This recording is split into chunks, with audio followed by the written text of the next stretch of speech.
Familiar, you're familiar. So if you don't know by now, then you should probably get familiar.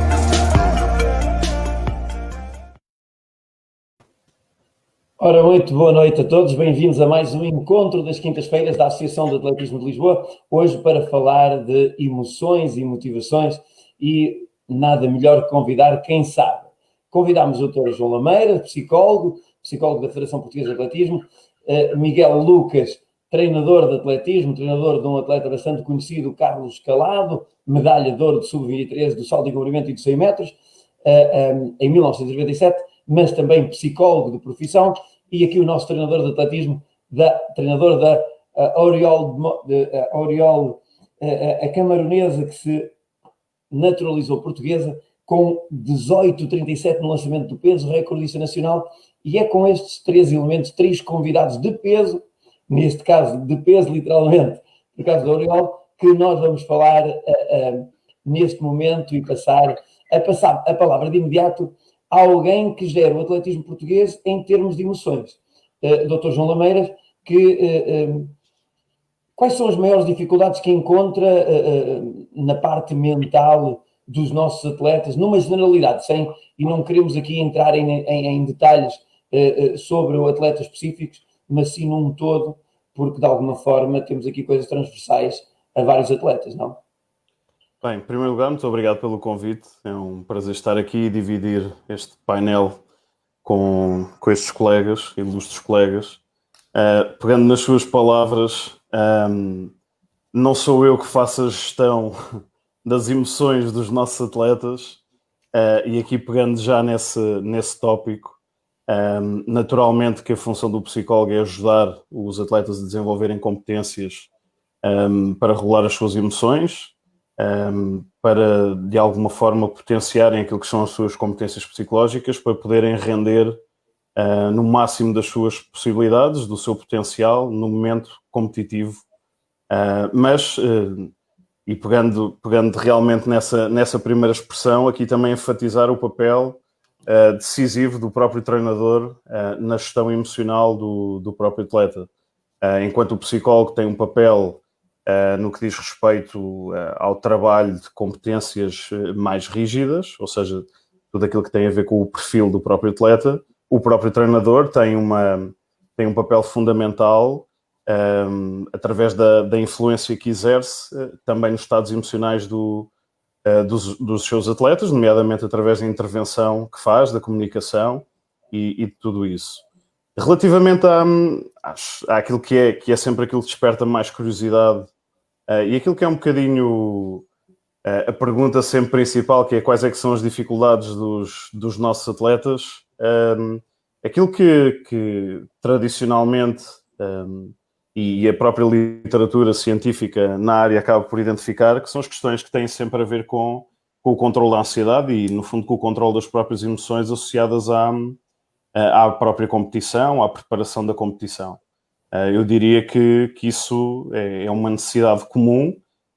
Obviamente que nós temos atletas com enormes capacidades do ponto de vista psicológico também, e este trabalho psicológico deve ser sempre integrado no plano global de preparação do atleta, mas a nossa função, em primeiro lugar, é sempre potenciar essas competências psicológicas através do treino sistematizado.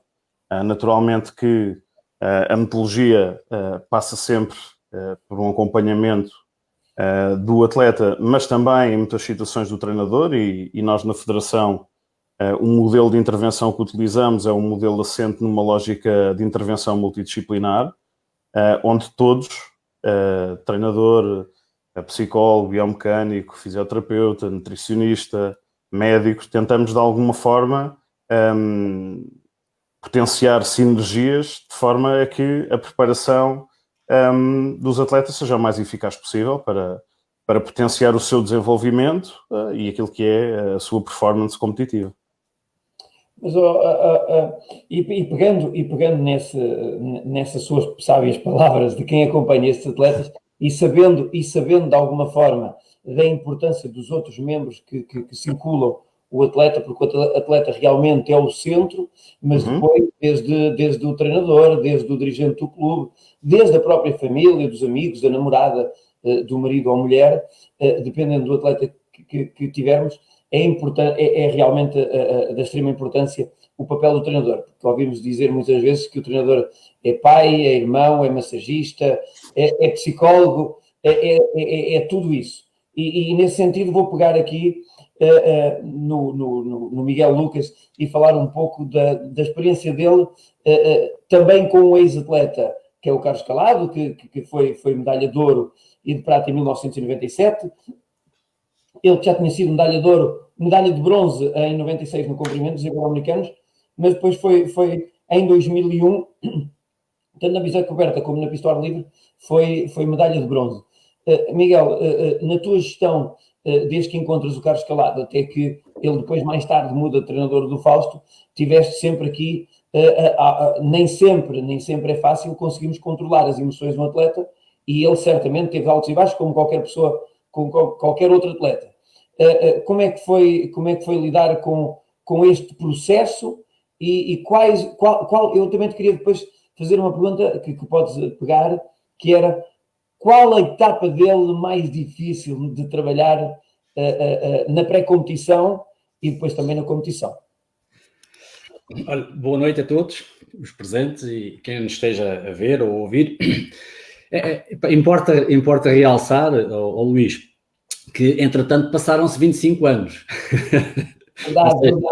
Desde o momento que eu comecei a treinar o Carlos, olha, faz agora, portanto, eu comecei a treinar o Carlos em setembro de 95 e eu não era psicólogo. Portanto, eu acabei a minha licenciatura em Psicologia em 2005, já eu não treinava o Carlos Calado. Portanto... Foi em 2003. Pronto, exatamente. Eu deixei de treinar o Calado em 2003. E todo o meu percurso de treinador, obviamente, que já navegava por algumas questões a solo da psicologia, mas nada com um caráter mais científico, mais clínico, portanto, de realmente baseado nas questões que hoje se conhecem como sendo ciência, na área comportamental. E depois também na área da psicologia do desporto. Portanto, estávamos nos anos 90, portanto, as coisas hoje estão completamente diferentes e completamente distintas. Eu, quando comecei a treinar o Carlos, eu tinha 24 anos e ele tinha 20 anos. Portanto, aquilo era uma amizade extrema, porque éramos vizinhos. Portanto, eu vivia na rua de cima, ele vivia na rua de baixo, e conhecíamos desde pequenos. Ele sempre foi um miúdo de traquina, portanto ele tinha uma característica que eu conhecia desde miúdo, que era a mãe queixar-se que ele à noite não dormia, portanto já estás a ver aquilo que não era ali um poço de força, de emoções, portanto era realmente um puto que cresceu na aldeia em que tinha aquilo tudo por conta dele. E obviamente isso transpôs-se para algumas qualidades que ele tinha em termos de competição. Portanto, ele era um atleta altamente competitivo. Em termos motores, para a questão da aprendizagem motora, neste caso do atletismo e em particular os saltos, ele era muito inteligente em termos motores. Portanto, eu costumo dizer aquilo que alguns atletas levam 6 meses a aprender, 6 anos a aprender, ele aprendia em 6 meses. E realmente, quando ele chegou até mim a saltar 7,51 metros, vindo do Paulo Constantino, portanto, para tu veres, passado um ano estava a fazer 8,25 metros. Portanto, foi assim uma ascensão meteórica.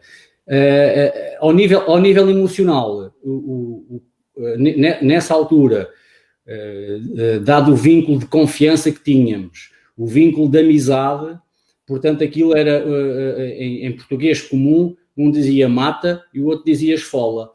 E hoje percebe-se, através das questões da psicologia, as questões muito relacionadas com o placebo, com o acreditar, com o ter confiança. Portanto, no início da carreira do Carlos foi muito mais uma organização realmente ao nível psicológico, ao nível das relações, ao nível do mesmo tipo de linguagem, os mesmos costumes, os mesmos gostos que nós tínhamos, do que propriamente logo em questões do treino, até porque eu era muito novo e realmente foram as marcas que o Carlos fez que depois me permitiu abrir as portas ao conhecimento e estar perto dos outros treinadores de nível mundial, não é? E então aí sim bebi muita informação e foi-se construindo então o processo de treino mais sistematizado e por isso só depois, em 2001, é que realmente ele dá o pulo em termos mundiais e chega às medalhas de bronze, não é? Agora, o Carlos era um tipo relativamente fácil de gerir,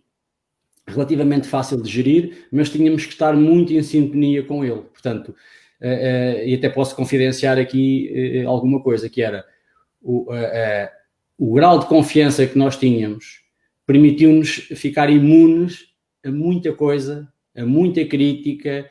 Ele conseguiu-se balizar realmente de muitas outras coisas que se metiam pelo meio em termos desportivos, e como é do conhecimento, o Carlos também tinha uma vida muito ativa, que era o treino invisível do Carlos, era também de elevada carga, mas o que é certo é que ele conseguiu ir aos Jogos Olímpicos a trabalhar numa fábrica de ceras das 8 da manhã às 5 da tarde, depois fazia 60 km para vir treinar comigo à Marinha Grande, chegava a casa às 10 da noite para jantar e no outro dia estava a trabalhar de manhã outra vez, e foi assim que ele fez mínimos para ir aos Jogos Olímpicos.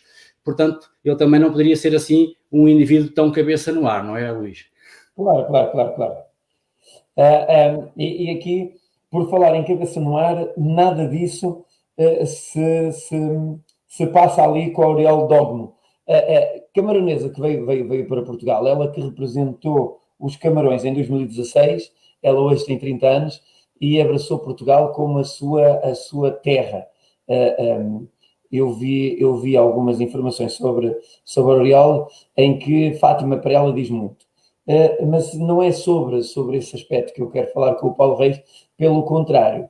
É como é que se trabalha uma atleta que chega a Portugal, que não conhece ninguém, não conhece a língua, esta nossa cultura, como é que é preparar em termos mentais e direcioná-la para o objetivo, que é ela também já, o objetivo competitivo, ela provavelmente já o traria, porque já tinha representado nos Jogos Olímpicos em 2016 os Camarões. Como é que é trabalhar uma atleta destas, Paulo?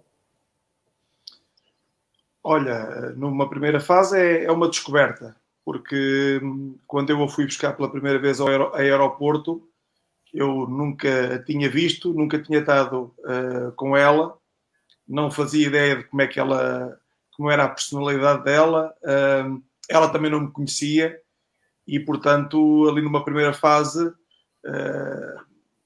houve necessidade de criar confiança mútua, de eu perceber que ela acreditava e que tinha confiança no trabalho que estava a fazer, e vice-versa, não é? Portanto, isto demorou algum tempo. No princípio, depois também havia a língua que, de certa forma, nos criava alguma distância. Eu tinha que trabalhar com ela e comunicar com ela em inglês. E, portanto, no princípio, a esse nível não foi fácil. Inclusive, não houve uma conversa clara de quais seriam os objetivos, porque, digamos que ela, quando chegou cá, vinha experimentar um novo contexto, ela sentia-se, digamos, atraída por Portugal e por Fátima e sentia algo que a puxava para aqui, e efetivamente não sabíamos se era uma situação para durar 3 meses, 6 meses, 1 ano, 10 anos, ou o que quer que seja. Portanto, eu recordo que nos primeiros treinos era uma atleta nova, ali havia alguma dificuldade em comunicar, não foi muito fácil. Eu percebi que ela também sentia que ela estava um pouco desconfiada, era um novo local, uma nova metodologia, novos colegas de treino, um novo país, era tudo novo. Depois, a pouco e pouco, fui a conhecendo e ela foi-me conhecendo a mim e criámos aqui uma cumplicidade e uma comunhão de objetivos e de metas que efetivamente fazem com que nós, neste momento, tenhamos uma relação muito sólida e muito forte, mas isso demorou efetivamente alguns meses a conquistar. Oh, Paulo, dentro deste processo, de uma atleta que chega, que chega com estas condicionantes todas da língua, da cultura, da incerteza do que era, qual foi até hoje o momento que tu sentiste que a tua forma de treinador de incentivar mais se aplicou e mais te tiveste que esmerar no sentido de te substituires, neste caso, ao tal psicólogo de profissão, que é um pouco daquilo que os treinadores fazem? Qual foi a prova onde era preciso? Não, eu não tive como substituir a ninguém, não é? E aliás, eu não sou psicólogo de Oriol. Eu, às vezes, a brincar com ela, digo que o psicólogo dela é Deus, porque ela tem uma fé também e uma crença e uma convicção tão grandes que ela, qualquer coisa que sinta que lhe corre bem, ela agradece a Deus, e quando alguma coisa lhe corre mal, ela sente que é Deus que a está a pôr à prova. E ela diz que se algum dia as coisas lhe correrem todas bem é porque Deus se esqueceu dela. Porque enquanto Deus não se esquecer dela, Deus vai-lhe pôr sempre obstáculos à frente. E, portanto, culturalmente é uma forma diferente de abordar as coisas. Ela tem a mentalidade dela, a cultura dela, e eu respeito ao máximo, tenho que respeitar e confio, porque efetivamente eu confio bastante. Isto, obviamente, demorou algum tempo a conquistar, mas o primeiro momento em que eu percebi que ela era uma atleta diferente, e eu já contei isto algumas vezes, inclusive contei no domingo passado no seminário de treino da ATAP, foi no primeiro dia em que nós medimos um lançamento. Ela chegou em março e nós, aí em meados de abril, fizemos um teste num estágio da Federação de Atletismo, em que ela fez o teste a competir com as outras atletas, nomeadamente a Francis Lane, a Jéssica e a Iliana. E ela tinha um recorde pessoal de 17,92 metros e nesse teste fez 16,15 metros. E eu já estava num processo em que estava a mudar-lhe algumas coisas na técnica e eu, quando vi que ela lançou 16,15 metros e o recorde pessoal dela era 17,92, eu fiquei um pouco apreensivo e até posso dizer um pouco inseguro. E no fim do estágio, o estágio foi longe, foi em Lyon, ela veio ao meu lado no carro e eu vi muito tempo a falar com ela e vim-lhe a tentar explicar que às vezes na carreira de um atleta é preciso dar um passo atrás para dar dois à frente, uma conversa longa em que ela se limitou a escutar. E quando eu me calei, e demorei algum tempo a calar-me, ela disse-me: coach, está descansado que na próxima prova que eu fizer eu vou bater o recorde pessoal. E eu pensei, como é que esta tipa está a fazer 16,15 metros, tem 17,92, como é que ela acha que vai bater o recorde pessoal? Efetivamente, a prova que ela fez a seguir foi em maio, foi um mês depois. Ela não bateu o recorde pessoal, mas fez logo 17,75. Ficou muito perto. E eu aí percebi que a confiança dela, a capacidade de superação na prova era diferenciada. E aí acho que eu fiquei a perceber que a esse nível, pelo menos ela era uma atleta diferente. Dr. João Lameira, nesse sentido de agradecer a Deus, encontramos muitos atletas que, quando as coisas correm bem, agradecem a Deus, porque realmente agradecem a Deus. Quando as coisas correm mal, procuram ajuda, certo? Bem, a psicologia do desporto, e aqui está o Miguel que também me pode ajudar nesta e corroborar esta opinião, surge muito também do modelo clínico, não é?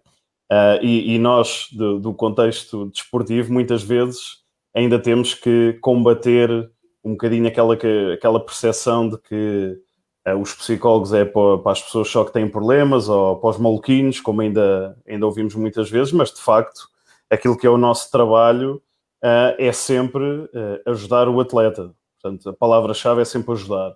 Seja no sentido de superar dificuldades, seja no sentido de potenciar o seu rendimento, mas isso é o grande objetivo e aqui o treinador também tem um papel muito importante, embora sempre que se fala em o treinador também é psicólogo, convém esclarecer que são papéis diferentes, são papéis distintos.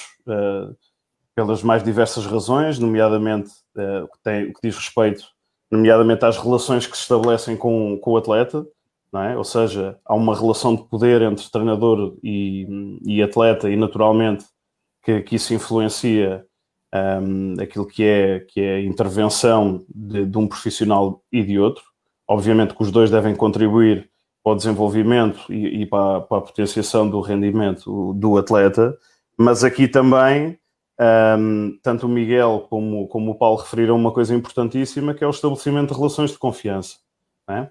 Se não houver uma verdadeira relação de confiança, é impossível nós conseguirmos intervir, seja do ponto de vista e da intervenção do psicólogo do desporto como do treinador, seja quando as coisas correm bem ou quando as coisas correm mal, é impossível nós conseguirmos intervir. Depois há outra questão importante, e essa questão da religião, da própria cultura. O Paulo abordou isto muito bem, que é, de facto, aquilo que parece, pela interpretação que eu fiz das palavras do Paulo, que fizeram a diferença pela positiva, foi precisamente o Paulo ter conseguido conjugar aquilo que eram as características pessoais, neste caso da Oriol, e as características da própria situação, ou seja, como é que a atleta veio, quais é que eram as situações e qual é que era o contexto, o enquadramento que tinham e que ela tinha, mas, de facto, para que este trabalho, e respondendo um bocadinho mais diretamente a essa questão, eu penso que hoje em dia, pelo menos o trabalho que nós fazemos, e é sempre no sentido de sensibilizar e, no fundo, formar também as pessoas para que o papel do psicólogo não é só para apagar fogos. Okay? O papel do psicólogo serve, em primeira instância, para ajudar a desenvolver o rendimento esportivo e a potenciar o rendimento esportivo dos atletas, mas também potenciar aquilo que é o seu bem-estar. Porque sem o bem-estar, dificilmente nós conseguimos retirar o melhor rendimento de um atleta. Portanto, eu diria que não é só numa lógica de resolução de problemas, deve ser sempre também numa lógica de treino de competências, integrado, como eu disse anteriormente, naquilo que é o plano global de preparação dos atletas. Miguel, sabendo que cada atleta é um atleta, que cada cabeça a sua sentença, com a tua experiência já ao longo destes 25 anos, no mínimo de atletismo, porque 25 anos foi quando começaste a treinar o Carlos Calado, mas tu já eras treinador antes de receberes o Carlos Calado, diz-me, sentes que os nossos atletas procuram o psicólogo na altura certa para precisamente para chegar àquele ponto de que o psicólogo não deve ser só para quando as coisas já estão mal, mas deve ser, sim, para acompanhar e estruturar a mente de uma forma a poder apoiá-los na competição. Tu achas que a partir de que idade é que nós, na nossa competição, deveríamos olhar mesmo como o psicólogo, como um colega, um fator preponderante para o acompanhamento do sucesso na competição? Olha, Luís, essa é uma pergunta muito interessante, até porque eu aqui há um mês atrás, o que é que foi, fiz aqui também uma palestra e uma live em que falei destas questões portanto, que não basta treinar, é preciso adquirir competências competitivas.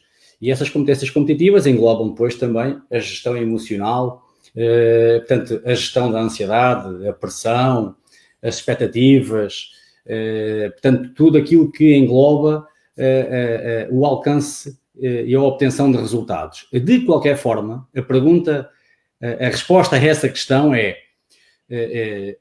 eu acredito que os atletas deveriam de ter, não é? Deveriam de ter, ou era aconselhável que tivessem algum tipo de apoio ou de suporte nesta área da psicologia, quer diretamente ou indiretamente, ou seja, através de palestras, através de reuniões pontuais ao longo de uma época, através de formação aos treinadores, ou em consultas ou sessões diretas aos atletas, deverá começar quando os atletas começam a competir. Portanto, se um atleta começa a competir aos 10 anos, não é?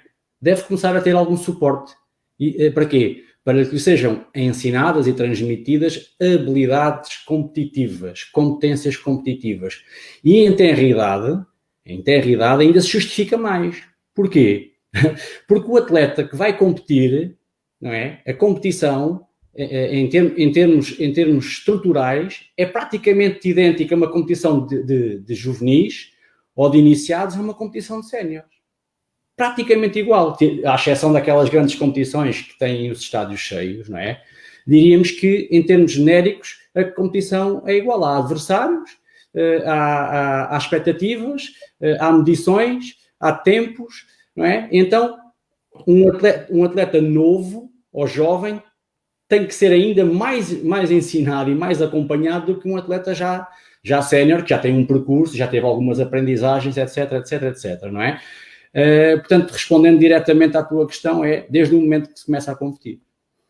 Sim, Paulo, diz-me uma coisa, e pegando aqui numas nuances do Miguel, porque nós temos que aprender e equilibrar também para ajudar o atleta a aprender a competir, a dar-lhe competências para que ele aprenda a competir, para que ele enfrente as competições, porque elas realmente é quase muito parecido, para quem passou por isto, sabe que é o sentimento começa quando fazemos a primeira e só acaba quando deixamos a última. E o sentimento é quase o mesmo, o nervosismo, todas aquelas sensações de um atleta. Para que nós consigamos dizer ao atleta o que é que ele pode fazer, precisamos também de nós, treinadores, saber o que fazer. Achas que os nossos treinadores estão preparados e têm o mínimo de conhecimento? Nós sabemos que os nossos treinadores portugueses estão muito melhor preparados do que há umas décadas atrás. Isso não temos dúvidas, até porque a tecnologia nos ajuda. Mas achas que os nossos treinadores têm a formação necessária para, no setor juvenil, no setor de iniciados, não ter de vez em quando aquelas frases que nós vimos, chavões, isto não é nada, perco o meu tempo para ti? Achas que os nossos treinadores estão preparados? Eu penso que estão cada vez mais preparados, o que não quer dizer que estejam completamente preparados, porque efetivamente ainda se ouvem expressões e comportamentos de alguns treinadores que efetivamente nós percebemos que não são corretos. Eu penso que a nossa classe de treinadores às vezes tem vários problemas. Um deles, e que eu não gosto nada, é que quando as coisas correm bem e quando o resultado do atleta é bom, é porque nós somos bons e o treinador também é bom. Mas quando o atleta compete mal e as coisas correm mal, é porque o atleta ou não treinou bem, ou não anda a dormir, ou anda com uma lesão e ninguém lhe consegue resolver, e nós pomos um pouco à margem do insucesso, e eu penso que essa é uma característica ainda de muitos treinadores que eu penso que não é correta. No que respeita a eles estarem ou não bem preparados, eu penso que estão cada vez mais bem preparados, embora efetivamente possamos ainda assistir a este tipo de alguns episódios destes. E eu penso que em todos os treinadores há aqui um momento-chave, que é quando o atleta faz a primeira competição internacional. Porque entra num mundo desconhecido e se o treinador nunca tiver estado nesses palcos, para ele também é desconhecido, e há ali uma série de dinâmicas, uma série de exigências até da própria competição, que se o treinador não estiver preparado para elas e não as transmitir ao atleta, a probabilidade das coisas não correrem bem aumenta significativamente.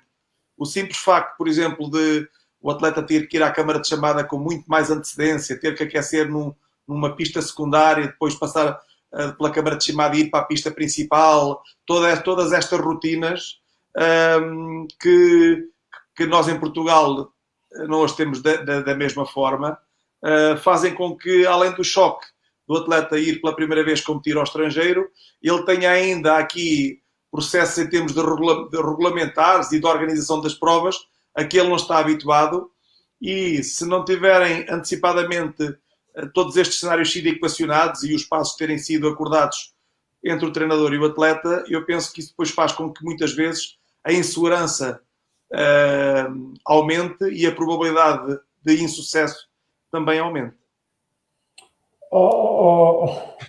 Doutor João Lameiras, eu aqui vou-lhe fazer uma pergunta. Já falei aqui sobre os treinadores e agora tenho aquela, porque muitas das vezes todos nós já ouvimos. Isto não é futebol, como é óbvio, nada que se pareça. Aqui é essencialmente o desempenho individual de cada um que está em causa, a não ser nas estafetas, que passa a coletivo, e quando há o espírito da equipa que nos une também, que é ali a parte emocional coletiva, como é que nós, treinadores, como é que os nossos treinadores, principalmente porque os atletas têm dificuldade de ter esta defesa e este mecanismo, como é que nós, treinadores, controlamos os pais dos meninos? Porque este é um fator que muitas das vezes nas competições os pais estão nas bancadas, gritam lá para dentro e faz isto e faz aquilo outro e vai o filho, e o filho, em vez de se sentir motivado, sente-se inibido. Como é que nós conseguimos aconselhar os pais que isto é um erro estratégico para a mente dos miúdos?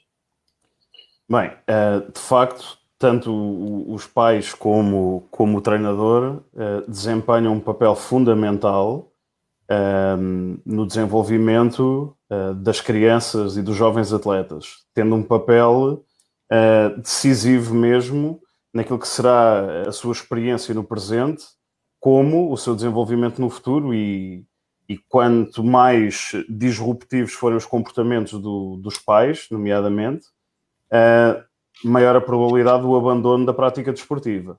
Portanto, é algo que, isto é uma temática e uma problemática que nos deve merecer a todos uma atenção reforçada.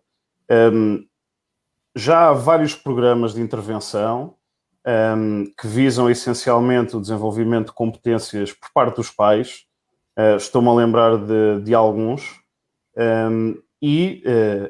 Para mim há uma frase sempre que me vem à cabeça cada vez que se fala desta questão, é de facto, nós falamos, e vocês estavam a falar anteriormente, se os treinadores estavam ou não preparados, e também temos que ter em atenção uma coisa, que é, para evitar este tipo de comportamentos por parte dos pais, nós temos que educar os pais.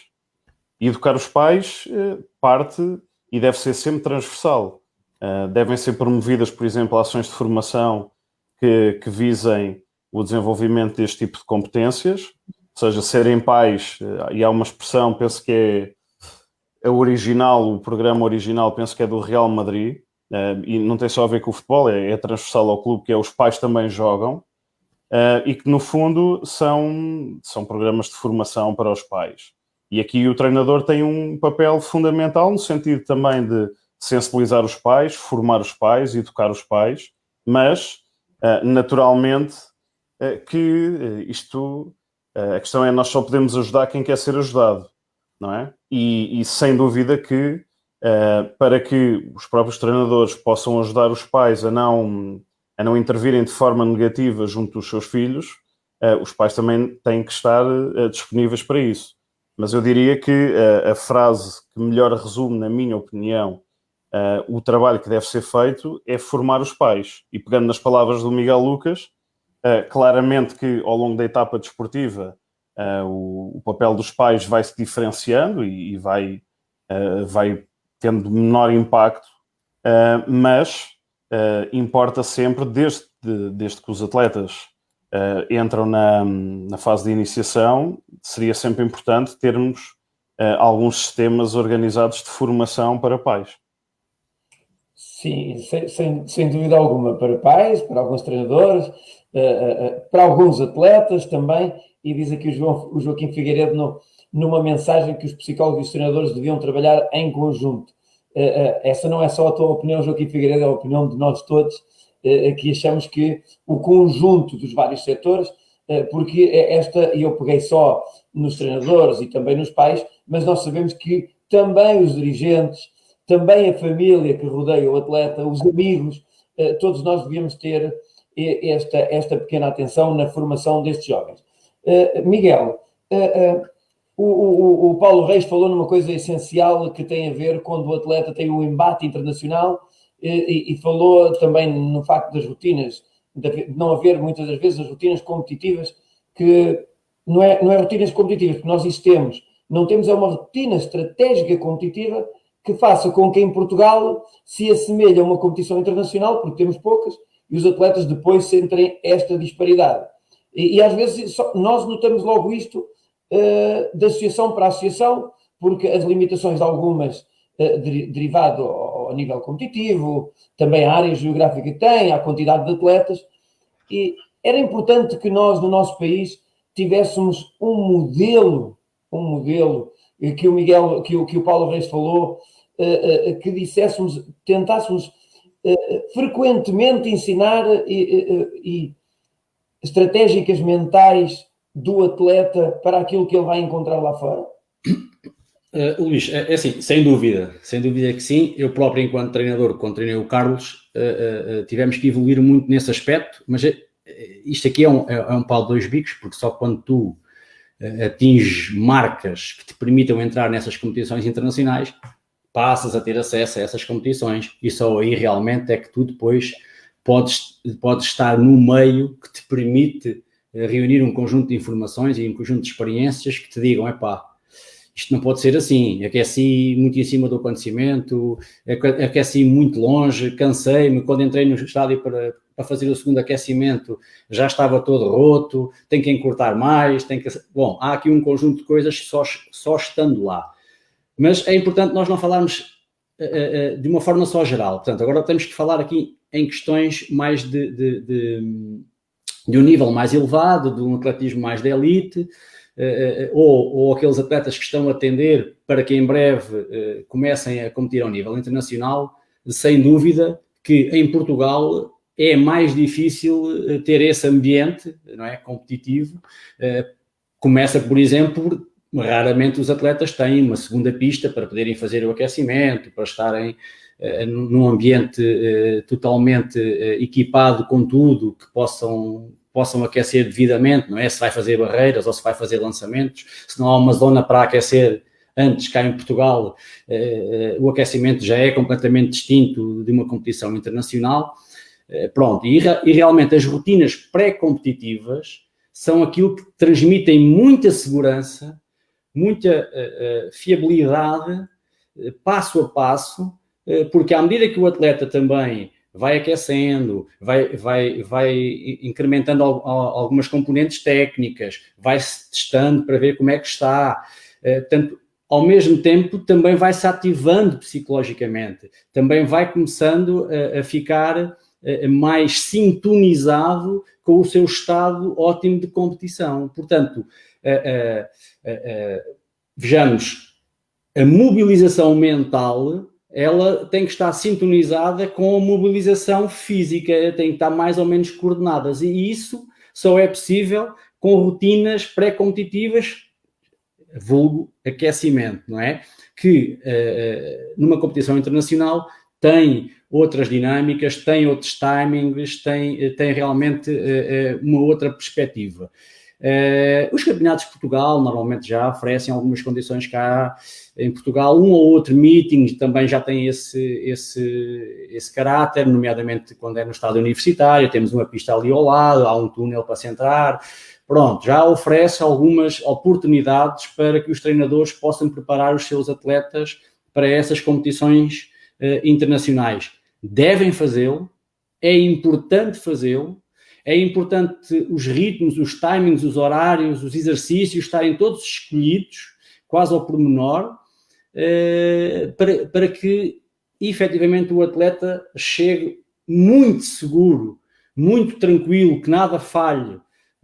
Para quê? Para que não tenha que se estar a preocupar com coisas que não interessam, com aquilo que se chamam interferências à boa performance, interferências à competição. E nesse sentido, penso que nós, mais no passado do que agora no presente, falhámos muito porque não conseguíamos simular isso em Portugal, não é? Eu próprio com o Carlos tive essas dificuldades, para vocês verem, quando o Carlos começou a dar o salto em termos internacionais, nós cá em Portugal, quando fazíamos um aquecimento quase de 1 hora e ninguém aguentava, nenhum saltador praticamente em Portugal aguentava 1 hora de aquecimento. Quando chegavam à competição estavam mortos, não é? E nós percebemos que tínhamos de ter essa capacidade. Era preciso aquecer 1 hora antes, quase de entrar para a pista, e chegar à pista e estar em condições ótimas ainda para enfrentar uma competição ao mais alto nível. Nesse sentido, é importante criarem-se algumas condições para que possamos preparar os nossos atletas, os mais novos e também os mais velhos, se bem que os mais velhos, se já tiverem marcas, têm mais facilidade em chegar a essas competições que lhes permitem simular a competição importante, não é?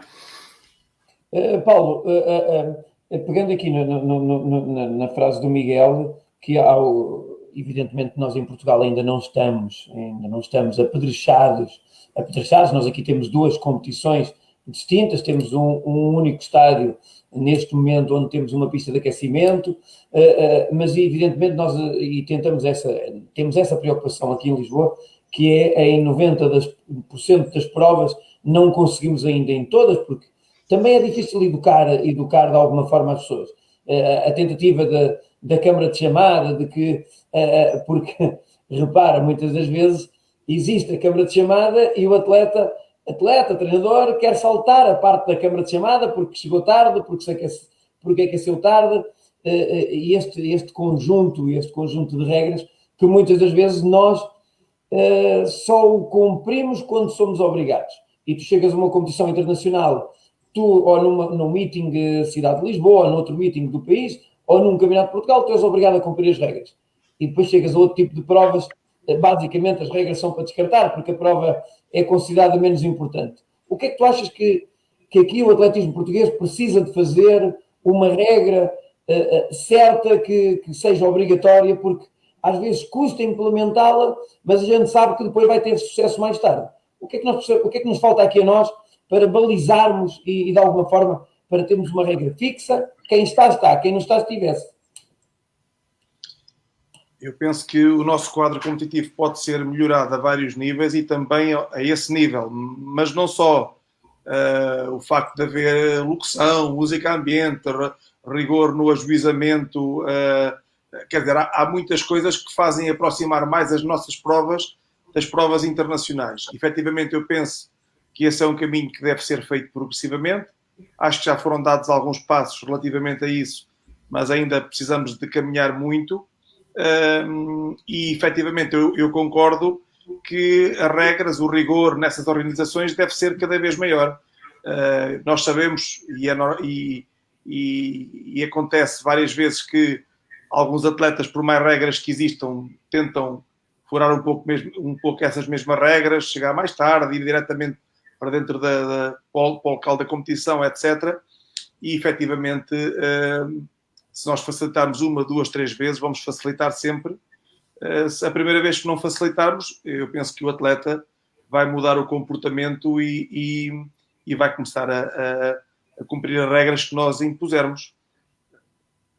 Porque se nós Paulo, fica aí, porque esta pergunta segue para ti. É porque se nós não obrigarmos a cumprir a regra, vai acontecer aquilo que tu e o Miguel Lucas também falaram, que é quando depois, se eles não são educados de uma forma, se o miúdo que nunca aprendeu a ficar numa secretária, nunca aprendeu a ler e obrigam a ir para a primeira classe direto, sem ter em casa uma qualquer explicação de apoio, ele vai sentir uma grande diferença.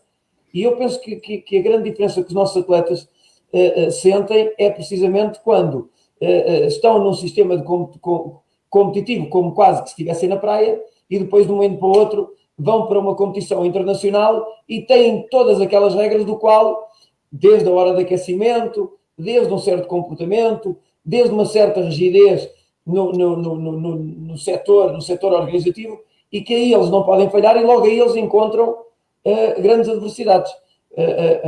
Isto é realidade mesmo ou é pura... Eu penso que é a realidade, mas independentemente de tudo, eu penso que mesmo que nós aproximemos as condições das competições nacionais e as regras das competições nacionais e os formalismos das competições nacionais às competições internacionais, o choque de ser uma competição internacional vai existir sempre, e eu penso que mesmo assim o atleta vai ter que aprender a gerir-se emocionalmente nos grandes palcos. Eu penso que isso é inevitável, nem que seja pela questão do público, porque por mais que nós queiramos aproximar as nossas provas das provas mais importantes, nós nunca vamos pôr milhares de... Nós nunca não, dificilmente poremos milhares de espectadores nas bancadas. Não é? Eu, a esse nível, eu penso que nos escalões mais jovens, eu penso que, embora tenha que haver regras, obviamente, mas tem que também haver aqui alguma abordagem pedagógica dessas mesmas regras, porque eu gostaria muito que um miúdo que era para ir uma prova e chegou 5 minutos atrasado e porque o pai se atrasou e já não conseguiu chegar à câmara de chamada por um motivo qualquer e que chega à prova e que a organização o impeça de correr. Portanto, eu penso que, efetivamente, nos escalões mais jovens, o ajuizamento também tem que ser feito com base em alguma pedagogia, a todos os níveis, desde a câmara de chamada até às regras, às desclassificações, etc. Mas a partir do momento em que as coisas começam a ser mais a sério, aí eu penso que nós temos que nos aproximar daquilo que são os principais palcos, embora tenhamos consciência que vamos ficar sempre a uma distância significativa desses mesmos palcos. Nunca replicaremos na totalidade isso numa competição nacional. Sim, porque depois também faz parte do crescimento, isso é normal, vamos todos aprendendo, e há bocado dizias que os treinadores também vão aprendendo com os atletas, e o Miguel Lucas também dizia que as próprias competições internacionais nos vão ensinando, e tu também disseste que era importante o treinador conhecer os grandes palcos para também poder transmitir aos atletas uma sensação do que poderão encontrar. Dr. João Lameiras, nós no nosso atletismo conseguimos a curto prazo, e quando a gente fala a curto prazo, nos próximos anos, 1, 2 anos, conseguir ter formação, esse tipo de formação aos treinadores, até mesmo fazer estas palestras de jogos emocionais, de forma de comportamentos emocionais, conseguimos esquematizar, criar aqui um esquema organizacional para treinadores, atletas, quiçá para dirigentes também, para de alguma forma arranjarmos aqui um enquadramento para apoiar esses nossos atletas no que tem a ver com a parte da parte mental? Bem, em primeiro lugar, só pegar aqui um bocadinho nas palavras que foram ditas relativamente à questão da preparação para a competição, sem querer alongar muito. A ideia-chave, e o Paulo no início falou que quando estavam a falar da preparação dos treinadores, os treinadores às vezes chegavam às competições internacionais e tinham alguma dificuldade, era uma realidade diferente, uma dinâmica diferente. Mas a questão é, e disseram muito bem, tanto o Miguel como o Paulo, que é difícil replicar aquilo que os atletas vão encontrar num contexto no qual ainda não participaram, não é? Seja em contexto de treino, seja de competição nacional. Mas há aqui duas coisas e dois aspectos que são determinantes, tanto no aspecto do próprio treinador a regular as suas emoções, como na parte do treinador poder ajudar o atleta a regular as suas emoções, que é a ansiedade é provocada pela incerteza. Portanto, quanto mais nós conseguimos antecipar aquilo que vai acontecer, e aqui a antecipação, e vocês estavam a falar de uma coisa muito, muito objetiva, que era o conhecimento dos regulamentos, que é, sempre que for possível, antecipar a informação. Porquê? Porque antecipar é reduzir a incerteza. Portanto, reduzir a incerteza é reduzir a resposta da ansiedade. Okay? E isso é importante. Para além da questão da antecipação de cenários e do aporte de informação, importa também, já numa lógica mais individual com o atleta, ajudar o atleta, e penso que foi o Paulo que falou da questão do público, nós devemos ajudar o atleta a otimizar a sua resposta de interpretação da situação. O que é que eu quero dizer com isto? Enquanto para um atleta estar num estádio cheio pode ser altamente motivador e desafiante, para o outro pode ser altamente bloqueador da ação ou ameaçador. E a situação é exatamente a mesma. Portanto, aquilo que nós devemos fazer é ajudar o atleta a trabalhar no que diz respeito à interpretação da sua situação competitiva. Ok? Relativamente à pergunta, Luís, e sem me querer substituir, e aqui o Paulo Reis conhece tão bem ou melhor que eu a estrutura, E aquilo que existe em termos de formação, a Federação já tem os cursos de treinadores, tem um conjunto de ações de formação desenvolvidas também pelos diferentes setores, onde habitualmente existe espaço para a psicologia do desporto. E dependendo do público-alvo, naturalmente que há sempre espaço para a formação, seja a treinadores, seja a atletas e eventualmente dirigentes. Portanto, essa questão eu penso que temos dado passos bastante sólidos no sentido de uniformizar a questão da formação e que essa formação seja transversal. Miguel, partilha de informação, tentar evitar a incerteza, e eu pergunto, porquê é que os nossos jovens não convivem nos estágios com atletas mais velhos? Porquê é que fazemos um estágio só para infantis? Porquê é que fazemos um estágio para iniciados? Porquê é que fazemos um estágio para júniores? Porquê é que temos um campeonato do mundo e não pegamos nos nossos juvenis e nos júniores, e quando os atletas séniores estiverem para ir para o campeonato do mundo, na semana antes, os atletas jovens partilham experiências naquela semana, já que eles estão em estágio? Será isto um fator importante de que os atletas mais velhos partilhem, porque nem sempre os locais de treino são muito diferenciados?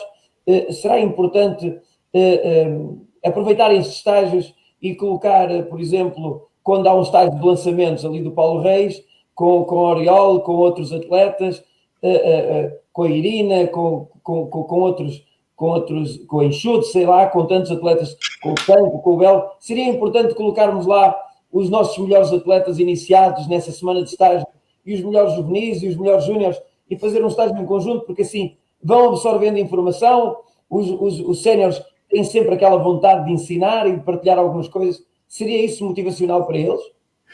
Olha, Luís, tu tens boas ideias, pá. Tu tens boas ideias. Olha, em termos, mas estamos a falar que isso é uma questão organizacional. E as questões organizacionais, elas têm que ter uma lógica. Ou seja, o que é que nós queremos fazer com isso, por exemplo? Aliás, já houve alturas que era assim. Eu, quando era atleta, havia estágios nas aceteias que eram os setores todos, certo? E eu aí, portanto, estagiava com os meus ídolos, os mais velhos. Os meus ídolos do meio fundo, por exemplo, também estavam lá. Eu podia vê-los a treinar, podia vê-los a fazer séries. Os treinadores diziam, olha, estás a ver, assim é que se treina. Olha lá, quando tu chegares ali, quando tu aguentares aquelas séries, vais ver, também és um grande atleta. Portanto, já houve essas oportunidades. Pronto, depois, por questões organizacionais, questões de ideais, as coisas começaram a ser mais setorizadas, mais afuniladas. Depois começou-se a colocar só por escalões. Mas sem dúvida nenhuma, se for uma... Achavas isso de extrema importância ou não? Eu acho que é de extrema importância, poderia não ser sempre, mas se isso fosse concertado com um objetivo concreto de os mais novos poderem ver um treino dos mais velhos, os mais velhos aproveitarem nesse dia, poderem fazer, portanto, contar algumas histórias da vida deles, de dar alguns exemplos, de contar algumas dificuldades que ultrapassaram, dar algumas dicas para os atletas jovens, portanto, poderem melhorar algumas coisas. Eu penso que isso tudo é possível e será sempre útil, mas tem que haver um fio à meada. Ou seja, nós vamos fazer isto para fazer acontecer o quê daqui a uns meses ou daqui a uns anos. Normalmente, às vezes, nós temos muitas boas iniciativas, mas elas caem em saco roto, não é? Depois não há continuidade, não se sabe bem para que é que aquilo serve. Olha, vamos ali, vamos fazer uma coisa para dizer que fizemos. Portanto, se for nesse sentido, fazer uma coisa para dizer que fizemos, é uma atividade como outra qualquer. Se for concertada, se for organizada, se tiver um princípio, um meio e um fim a alcançar, eu penso que essa é e será uma excelente ideia, Luís. Portanto, eu carimbo essa tua ideia e se for uma iniciativa, melhor. Mas olha, agora deixa-me aqui puxar a brasa à minha sardinha, está bem? Pode ser? Força! Minutos. Até porque tu és representante máximo de uma associação e as associações também precisam de começar a investir nos seus atletas, desde os escalões mais novos até os escalões mais velhos. E hoje o tema é saúde mental e então eu vou aqui frisar duas grandes realidades. Há mais, não é? O nosso atletismo tem muitas realidades, tem muitos níveis desportivos. Então há a realidade do atleta carreira, ou seja, um atleta que vive do atletismo, vive para o atletismo, vive para as marcas, tem objetivos concretos, o seu dia é organizado em função do treino, em função do descanso, em função da melhoria. E nesse aspecto, não poderemos dizer necessariamente que para esses atletas o desporto promove a saúde mental. Ou seja, portanto, não está ali a fazer exercício, não vai ali só para se aliviar mentalmente, para fazer a sua higiene mental, não é? Portanto, ele está a usar o treino como uma profissão. E nesse sentido, não é? O desporto, enquanto profissão séria, pode efetivamente também trazer algumas questões do foro emocional e do foro mental, principalmente quando há lesões, quando as lesões não estão bem identificadas, quando não estão bem curadas, quando há reincidência de lesão, quando as marcas se fica aquém e se fica a 1 segundo dos mínimos ou 1 centímetro da marca para alta competição, quando há inconsistência competitiva, quando as marcas são realizadas em Portugal e depois vai-se ao estrangeiro e fica-se aquém. Portanto, nesse aspecto, os atletas são submetidos realmente também a muitas exigências, a muitas adversidades e a muitas pressões, não é? E sem um bom acompanhamento, portanto, o psicólogo não tem necessariamente só que potenciar ou só que reparar. Ele pode acompanhar, não é? Também, e nesse aspecto a Federação já está a disponibilizar esse apoio aqui na pessoa também do João, não é?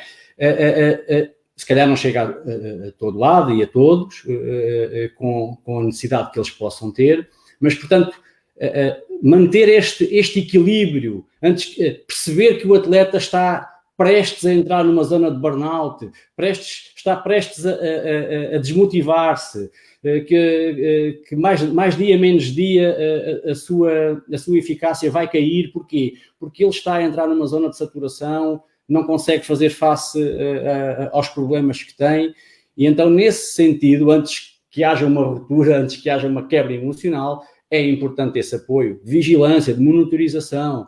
Portanto, há muito a fazer, isto é uma manta de retalhos muito grande e a manta é curta, nós puxamos de um lado e ficamos com os pés destapados do outro, não é? Pronto. Trazendo isto agora também para a parte da formação, para a parte do desenvolvimento social, do desenvolvimento motor, para a questão da saúde mental dos nossos jovens, eu também lanço aqui um alerta, porque isto é paradoxal, até mais nos desportos de coletivos, mas no nosso atletismo também acontece, não é? Que é quando o atleta, o Paulo ainda há bocado referiu-se a isso, não é? Quando as marcas acontecem, o treinador é o maior.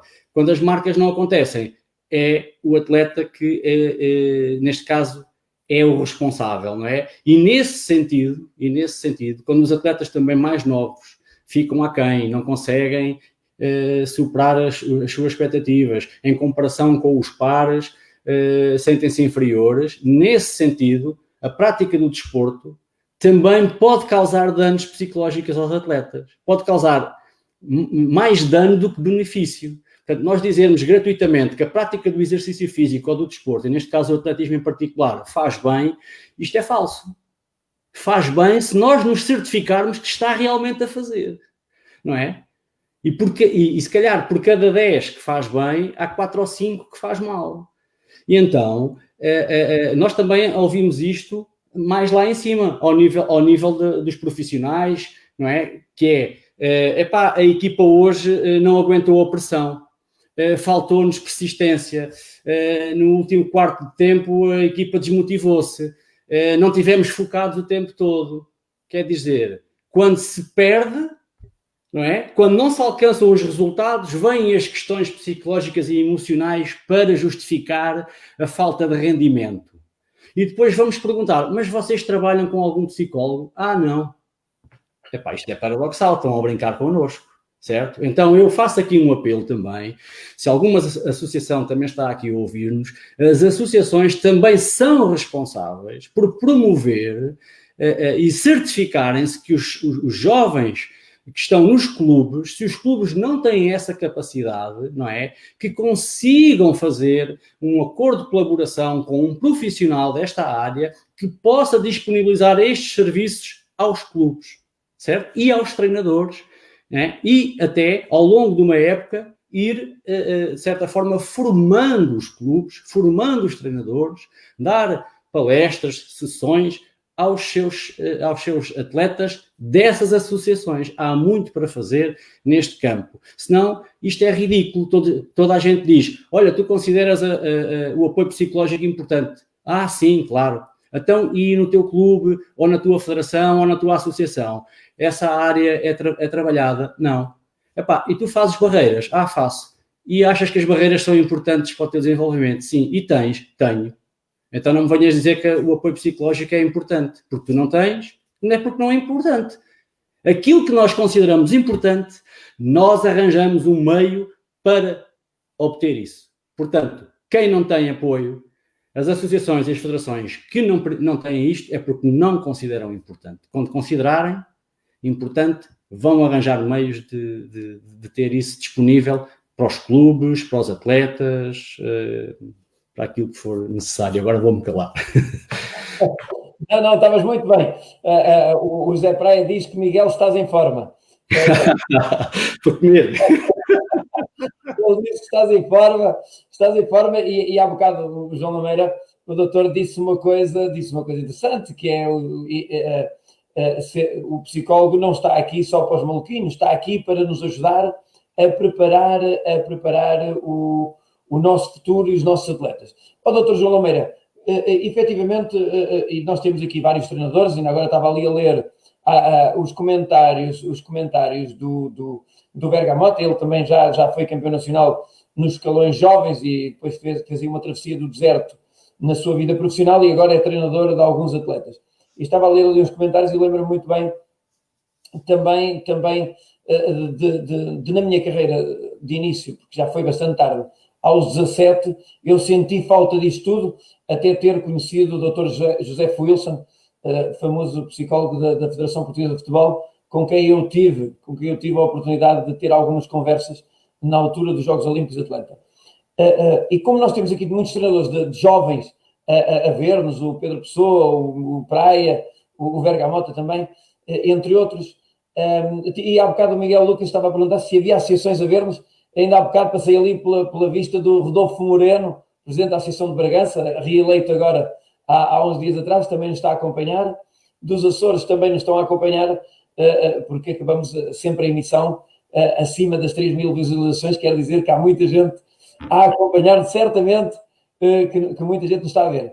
Doutor, aqui um conselho para estes treinadores, porque para os grandes, muitos deles já são acompanhados pela Federação, e eu penso que nós não podemos descurar esses atletas de alta competição, esses atletas que agora são atletas das nossas bandeiras, mas essencialmente temos a oportunidade, mesmo que tarde, tal como o Miguel Lucas estava a falar, mesmo que tarde, nós temos a oportunidade de começar agora uma estratégia. Também a Associação de Atletismo de Lisboa quer abraçar esta ideia. O Agostinho Silva da Ilha Terceira acabou de dizer que está presente, por isso é sinal que estamos a ser vistos no país inteiro, já para não falar às vezes de Timor, que está por aí também. Doutor, que conselhos dá a estes treinadores que treinam jovens e não só, mas que conselhos lhe pode dar nestas ferramentas, numa ferramenta básica, uma ou duas ferramentas básicas que eles podem usar para ajudar os seus atletas de imediato? Bem, em primeiro lugar, subscrevo na íntegra aquilo que o Miguel disse. De facto, muitas vezes estas questões nós focamos muito no rendimento e esquecemos as questões da saúde mental. Isso é um problema que cada vez tem ganho maior notoriedade, até porque há alguns atletas bastante conhecidos que têm perdido o receio de até partilhar publicamente as suas dificuldades.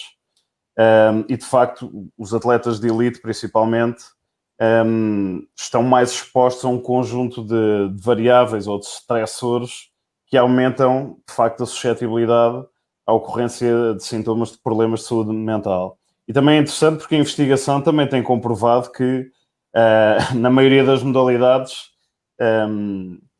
quando os atletas atingem o seu pico do desempenho, coincide com o período de vida em que a probabilidade de desenvolverem quadros psicopatológicos é superior. Portanto, e aqui também temos que ter alguma noção disto e sobretudo, e pegando aqui também naquilo que o Miguel disse, mas eu iria um bocadinho mais além, e dizer que, na minha opinião, a questão da monitorização deve partir de todos os intervenientes do contexto esportivo, ou seja, treinadores, dirigentes, psicólogo, fisioterapeuta, todos os intervenientes devem contribuir ativamente, nomeadamente para aquilo que diz respeito à sinalização de eventuais sinais de desajustamento do ponto de vista emocional. Com esta sinalização, e como o Miguel disse muito bem, numa lógica de monitorização constante, nós conseguimos antecipar e provavelmente aumentar a eficácia da nossa intervenção. Relativamente às estratégias, àquilo que diz respeito à intervenção do treinador, principalmente nos escalões jovens, a ferramenta principal deve ser sempre a comunicação. Comunicação é relação. E estávamos a falar da utilização de modelos e de atletas de elite como modelos para os jovens. Isso já é feito em alguns estágios atualmente e é muito importante. Mas, de facto, aqui o treinador é sempre um modelo de desenvolvimento para os próprios jovens atletas. Portanto, o principal será sempre cuidar muito bem da questão relacional, e começámos aqui a nossa tertúlia a falar das questões da relação de confiança, e a estratégia principal deve ser sempre otimizar o aspecto relacional através do aspecto da comunicação. E isso também é conseguido através da otimização das ferramentas de liderança. E aqui o investimento do próprio treinador, e aqui voltando aqui um bocadinho atrás, nós falamos sempre e focamos-nos muito naturalmente, são a razão da nossa existência aqui nos atletas, mas também temos que ajudar os treinadores a prevenir as questões de saúde mental, como o Miguel disse anteriormente, nomeadamente questões que têm a ver com o burnout, porque a profissão do treinador, e nós estávamos a falar de resultados e da responsabilização, a atribuição da responsabilidade ao treinador quando as coisas não correm bem, e depois não se trabalha sistematicamente este tipo de competências. É muito importante que o próprio treinador seja apoiado e para além de apoiado, que desenvolva também as suas competências enquanto treinador. E aqui o psicólogo também pode ajudar. Nós falámos anteriormente da questão da formação, mas nós também podemos intervir diretamente com os treinadores, nomeadamente através das sessões individuais. É através daquilo que hoje em dia se fala muito e nem sempre bem, tem a ver com as questões do coaching. Portanto, aquilo que eu diria sintetizando um pouco, é ajudar os treinadores a desenvolver as suas competências, nomeadamente as questões da comunicação e da liderança, e, por outro lado, sensibilizar os próprios treinadores e os dirigentes da necessidade de intervir também junto dos treinadores, quer pelas questões da prevenção de problemas de saúde mental, mas também da otimização daquilo que é a sua função enquanto treinadores. E aqui o psicólogo pode ser um elemento que, no fundo, ajude neste sentido. Paulo, durante a tua carreira desportiva, enfrentaste vários desafios de aconselhamento de atletas pelo percurso de treinador. Diz-me uma coisa, tiveste algum atleta que sentiste que não conseguisse segurar porque te faltava competências neste aspecto, ou de ajuda, neste caso, de alguém que tivesse mais conhecimento em termos de psicologia, que te pudesse ajudar para segurares este ou aquele atleta? Sentiste alguma vez impotente para conseguir esse efeito?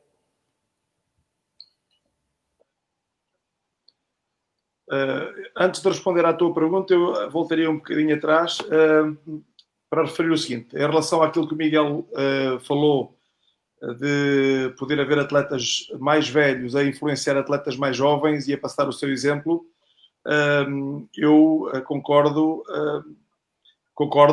Penso que o facto de um atleta jovem, um juvenil, treinar diariamente com um sénior de alto nível, eu penso que na maior parte das vezes pode não ser o ideal, porque são treinos que devem ser obrigatoriamente diferentes, com conteúdos diferentes, com intensidades diferentes, e muitas vezes misturando atletas em etapas da sua carreira tão distintas, muitas vezes as coisas não correm como nós desejaríamos. Não quer dizer que não possa haver casos de sucesso, mas se nós pudermos ter treinadores especializados nos atletas mais jovens e treinadores especializados nos atletas de rendimento, eu penso que esse é o contexto ideal. Aquilo que eu tenho procurado é passar o exemplo em momentos de estágio do setor. Isso faz-se regularmente, quer com o Marco Fortes, quer com o Francisco Elo, quer com, agora, por exemplo, deste fim de semana 8, vamos ter uma concentração virtual, porque já que a pandemia não nos deixa fazer concentrações presenciais, vamos ter uma espécie de estágio via Zoom, e uma das coisas que vai acontecer é a Sílvia Cruz estar presente e falar da sua carreira, das suas experiências, das dificuldades, das alegrias que teve, e transmitir o seu exemplo aos atletas. Quando nós estamos num local de treino, onde treinam grandes atletas e também treinam jovens promissores, desde que os atletas de referência sejam mesmo exemplos, porque nem todos o são, em termos de cumprimento dos horários, de dedicação, de empenho, isso obviamente é uma grande mais-valia para os jovens que treinam no mesmo espaço. Penso que isso é fundamental. Também se falou aqui da comunicação entre treinador e atleta, e efetivamente é muito importante em vários contextos, mas um deles é, por exemplo, o próprio feedback ao atleta no treino e na competição. Eu, na minha formação, tive vários conteúdos nesta área, mas recentemente tive uma experiência com o Miguel Lucas, que durante algumas semanas esteve comigo nos treinos, e nós fomos conversando, trocando impressões entre mim e ele, e também com os atletas, e perceber como é que a mensagem estava a passar, como é que os atletas a estavam a interpretar, e penso que foi muito positivo, porque efetivamente às vezes não é fácil os atletas comunicarem com os treinadores e vice-versa, e eu vejo isto também muito nas competições, porque às vezes os treinadores querem tanto ajudar que bombardeiam o atleta com informações e com feedbacks e com dicas, que depois, em vez de estarem a ter um contributo positivo para a performance do atleta, estão a dificultar a vida a esse mesmo atleta. Passando agora à pergunta, segurar atletas. Efetivamente, eu já tive casos em que senti dificuldade e obviamente já tive muitos atletas que desistiram.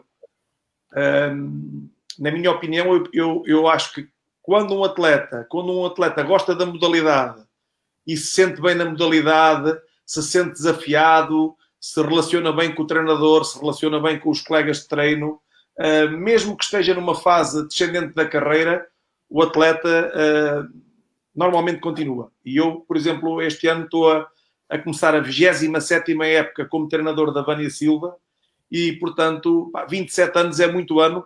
Há muitos casamentos que não resistem tantos anos, e portanto, é uma atleta que já não está numa fase da carreira em que, obviamente, tem ambições de bater o recorde pessoal no martelo, mas sente-se bem, sente falta naquela altura do dia de ir ao treino, de transpirar, de estar com os colegas, de tentar ultrapassar aqueles que são na altura os seus limites, e isso faz com que ela se continue a dedicar à modalidade. Por outro lado, também, mesmo que este contexto não seja tanto assim, se o atleta tiver objetivos e se estiver a alcançar os objetivos, se estiver a conseguir concretizar os seus sonhos, mesmo que algum dos outros fatores esteja a falhar, o atleta também dificilmente desiste. Agora, efetivamente, quando o atleta não se relaciona bem, não tem prazer no que está a fazer, não consegue ter sucesso, eu penso que estão todas as condições reunidas para que ele abandone. Na minha experiência também, eu penso que quando um atleta quer abandonar, nós treinadores, eu tenho dúvidas que vale a pena estarmos a forçar para que o próprio atleta não abandone. Eu já tentei isso e nunca resultou, porque se o atleta já está numa fase em que não quer continuar na modalidade ou não quer continuar no nosso grupo de treino, eu acho que a melhor coisa é ele seguir a vida dele, ou abandonando a modalidade, ou procurando outra solução. Agora, efetivamente, eu já tive atletas que trabalharam comigo e que tiveram dificuldades em conseguir materializar em competição os resultados que efetivamente valiam, e nessa altura senti, obviamente, necessidade de que fôssemos ajudados. Algumas vezes conseguimos, outras vezes foi mais difícil. Por exemplo, a Vânia Silva, que teve sempre algumas dificuldades nas competições mais importantes. Eu penso que se em 2002 tivesse tido logo este tipo de ajuda, ela e eu, porque era também a primeira grande competição em que eu estive, Campeonato da Europa de Munique, eventualmente a carreira dela poderia ter sido diferente. E eu cheguei a falar sobre isto com o Miguel Lucas, e cheguei a partilhar este meu feeling com ele. Não sei se respondi exatamente ao que pretendias, Luís, mas é a minha visão.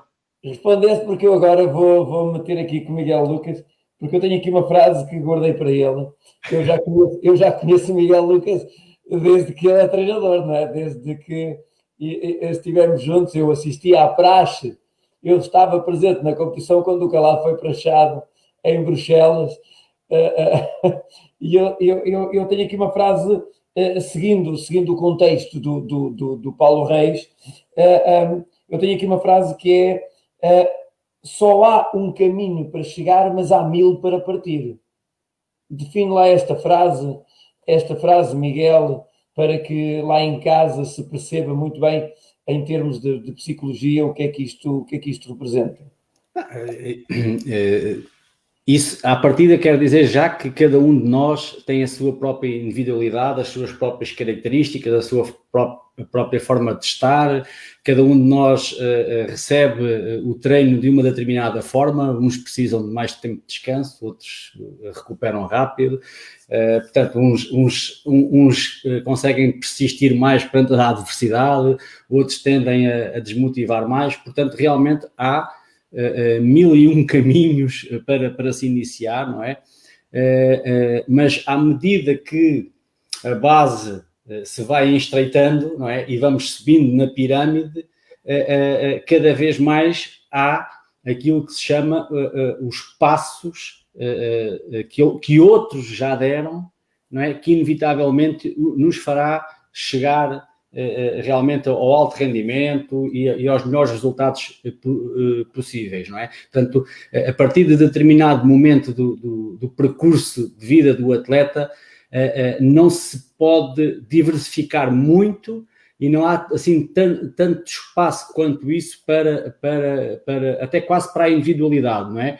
À medida que a pirâmide vai realmente estreitando. Agora, quando se começa cá na base, tudo se pode. Praticamente tudo se pode. Vejamos, olha, eu vivia numa aldeia praticamente sem condições nenhumas de treino, tinha sido atleta, treinávamos num pelado, eu tinha pouco conhecimento e conseguimos avançar para uma ideia, para um sonho, não é?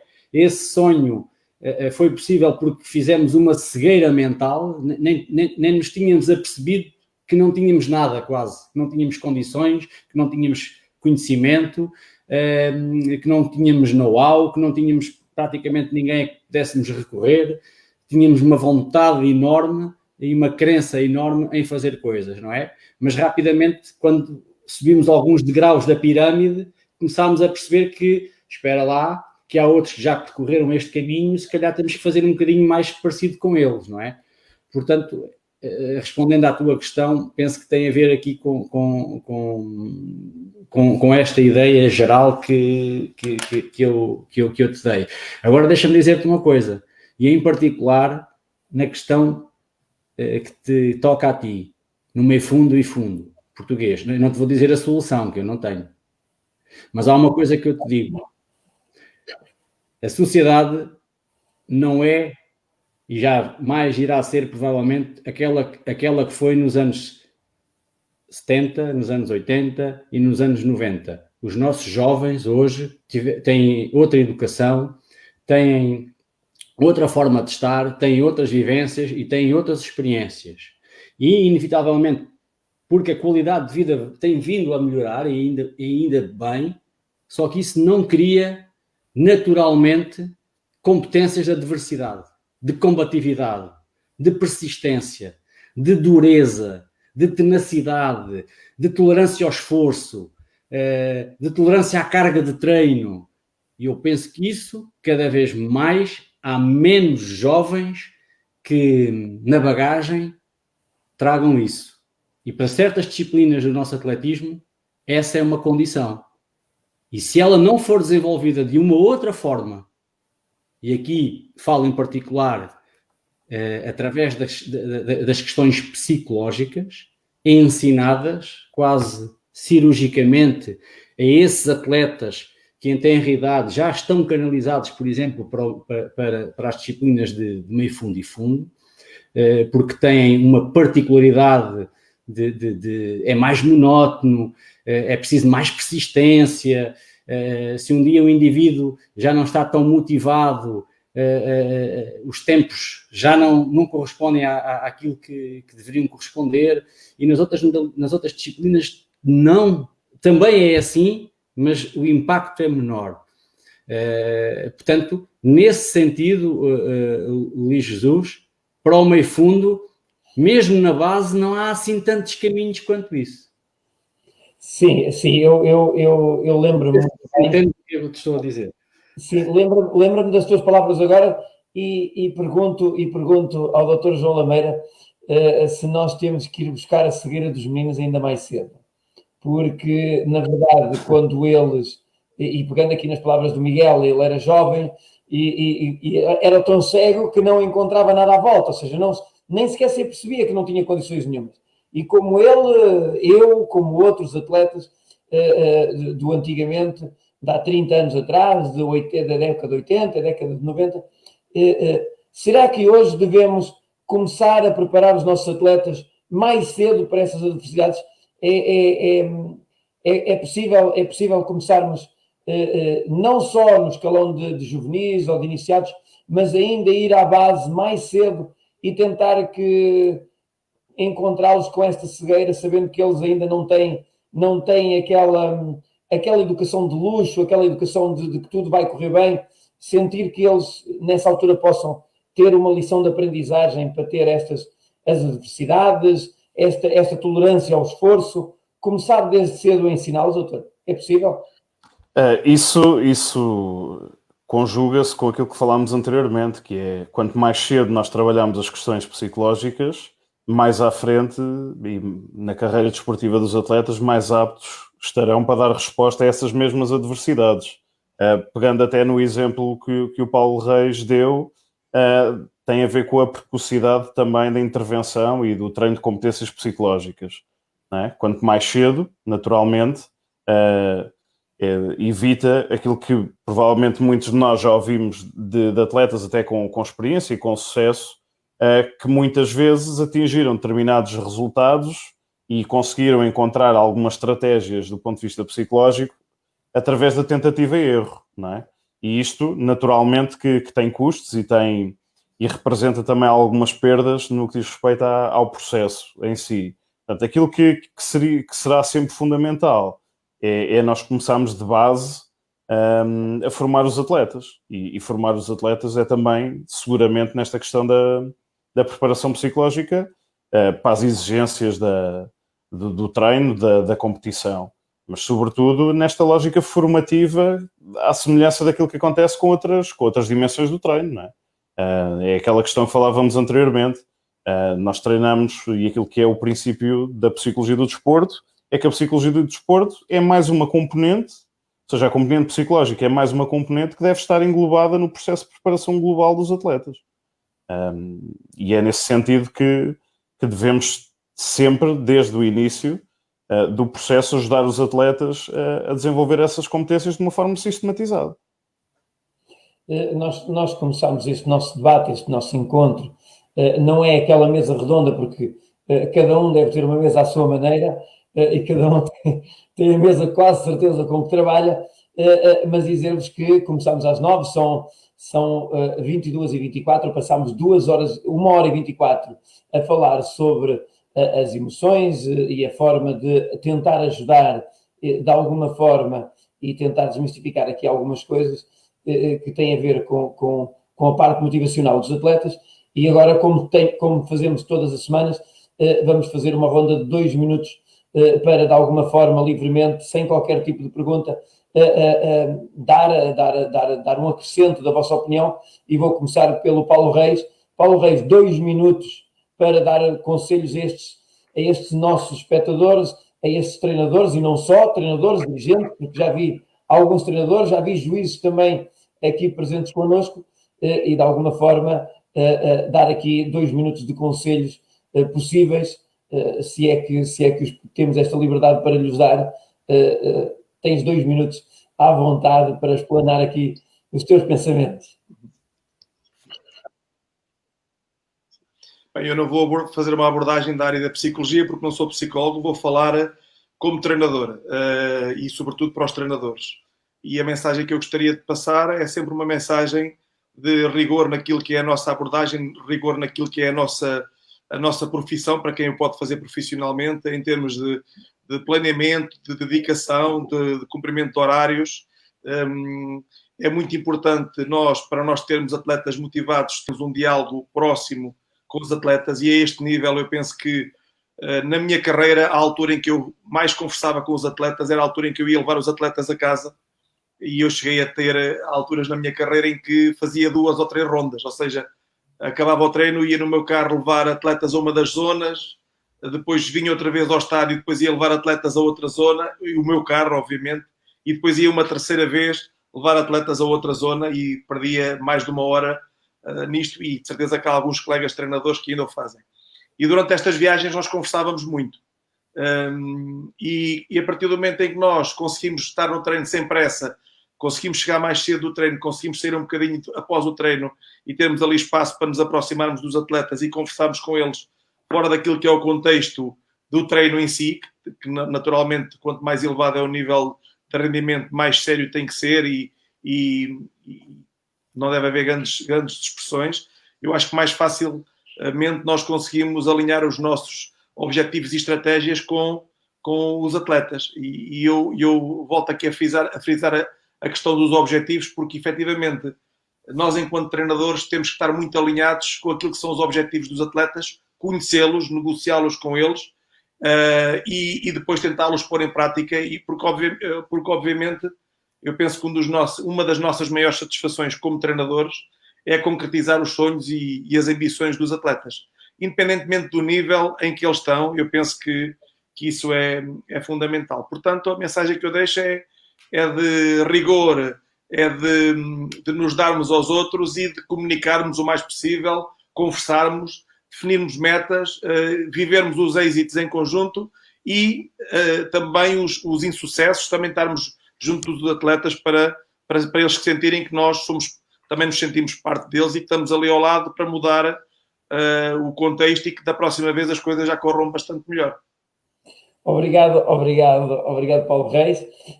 Doutor, eu agora vou passar para si, doutor João Lameiras, mas pronto, eu tinha dito que era livre, mas de alguma forma gostaria que abordasse só aqui uma parte sensível. É que muitas das vezes os atletas apanham um bocado o jeito do treinador. Queria que nesta sua parte final nos ajudasse aqui também a alertar para esse sentido, porque muitas vezes o treinador tem um feitio, tem uma forma de estar e o atleta indiretamente vai por aí e apanha um pouco isto é um mito ou é mesmo assim? Bem, naturalmente, pela relação próxima que existe entre o treinador e o atleta, existem naturalmente questões de identificação e o treinador assume muitas vezes o papel de modelo e sobretudo, e como o Paulo também disse, muitas vezes assume diversos papéis e papéis significativos e às vezes até acaba por inerência do contexto, por inerência de características individuais, acaba até por substituir a algumas pessoas significativas, a outros significativos na vida dos atletas. Agora, aquilo que é a chave para isto é que os próprios treinadores devem desenvolver autoconhecimento e desenvolver autoconhecimento leva a que estejam mais próximos de desenvolverem as suas competências de autorregulação, ou seja, é importante que fique claro que, sejam modelos ou não, apanhando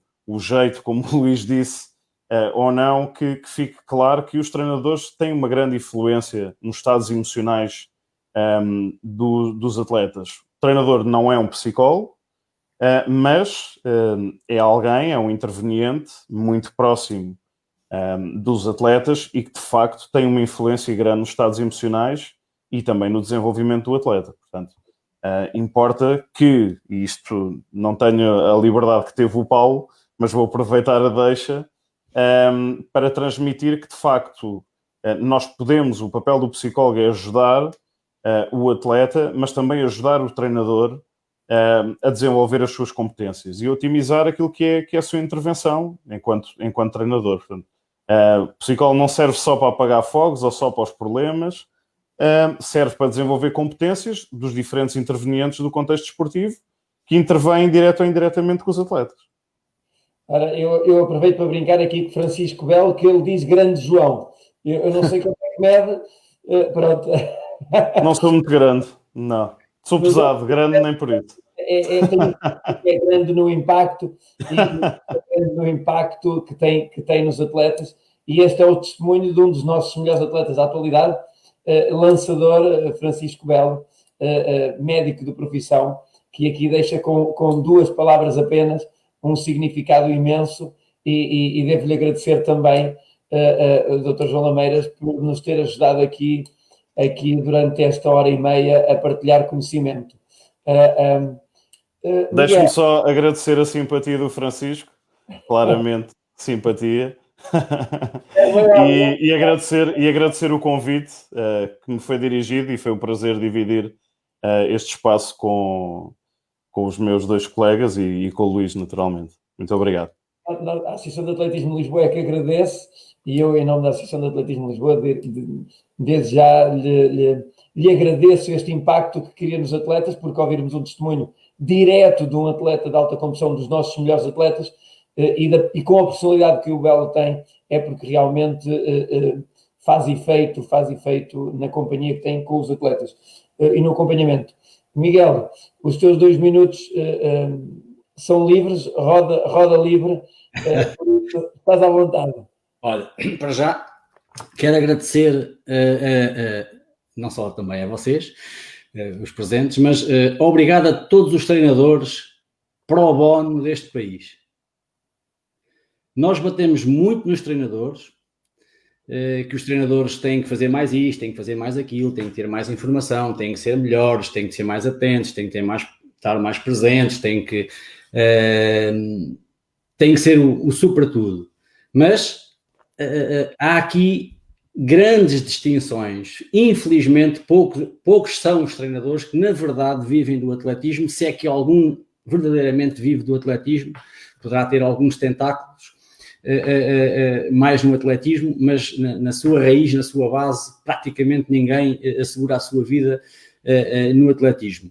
E se calhar 90% dos treinadores fazem das tripas coração para estarem nos seus locais de treino. Isto não justifica, claro, que não precisam de se formar, não precisam de aumentar o seu conhecimento, não precisam de melhorar as suas metodologias. Nada disso, certo? Mas somos demasiado críticos. Temos muitos bons treinadores, felizmente, temos muito bons treinadores que já deram provas, que conseguiram começar com os atletas praticamente do zero e levá-los aos grandes palcos internacionais. Portanto, isso cada vez mais iremos ter esse conhecimento. Esse conhecimento está a ser transmitido aos que vêm mais em baixo. Portanto, nesse sentido, acho que os treinadores são a base do nosso atletismo, claro, não esquecendo os atletas. E agora, em particular, para os treinadores, a grande maioria daqueles atletas que conseguiram chegar ao topo foram formados naquilo que se chamam duplas, atleta e treinador. Ok? Falamos muito, obviamente, em equipas multidisciplinares, obviamente que isso já existe, Mas, na verdade, no passado e também no presente, o núcleo duro normalmente são duas pessoas, um atleta e o treinador. E deve-se única e exclusivamente a questões de comunicação, de confiança e entendimento. E isso depois é que leva realmente a aprimorarem o treino, a eficácia no dia da competição, conseguirem estar com tudo ali presente e apresentarem resultados. Normalmente a base é essa, porque depois quem tem entendimento, quem tem confiança e quem tem comunicação e os resultados vão começando a aparecer, os treinadores conseguem ir buscar condições, conseguem arranjar recursos, conseguem mobilizar o céu e a terra para levar o seu atleta a bom porto. Portanto, e dentro desta dupla, maioritariamente é sempre o treinador que mostra o caminho. É sempre o treinador que tem uma visão. É sempre quase o treinador que anda a puxar pelo atleta. Que diz que és capaz, vamos lá. Portanto, a grande massa humana dos nossos treinadores portugueses acho que tem um perfil de líder. E tem um peso tremendo na construção do perfil desportivo e competitivo do atleta. Aqueles atletas também que são mais tenazes em competição, de certeza absoluta que têm treinadores que lhe conseguiram incutir isso, ou porque a sua natureza já era assim, ou porque conseguiram aprender, ou porque aprenderam com outros colegas treinadores mais velhos e mais experientes. Portanto, cuidado, o treinador tem um peso tremendo aos olhos do atleta, ok? E então aí, realmente, nós treinadores podemos fazer grandes milagres, porque quase de norte a sul do país se têm feito grandes milagres. É o treinador que faz o atleta sonhar e normalmente mostra-lhe o caminho. Os melhores dos melhores fazem os atletas sonharem e mostram-lhe o caminho. Portanto, é um sonho com sinalizações reais, ok? Esse também é o perfil dos melhores treinadores, e não quero dar aqui nenhum prémio aos melhores treinadores, não é? Mas, porque já disse que a grande maioria são pro bono, portanto já fazem trabalho voluntário, é sempre positivo na grande maioria das vezes. Trazendo isto agora para as questões psicológicas, não tenho dúvida nenhuma daquilo que vou dizer. No limite, quer em competição, quer seja um jovem atleta, quer seja um atleta consagrado, no limite são as questões mentais ou psicológicas, como lhes queiram chamar, que fazem a diferença. Na grande maioria das vezes há atletas muito equivalentes, muito idênticos em termos físicos, em termos técnicos ou em termos táticos, se assim podemos falar, mas no limite é aquilo que se chama a força mental, a tenacidade mental, a estratégia mental, as competências competitivas que fazem os atletas chegarem lá e manterem-se. Boa noite a todos.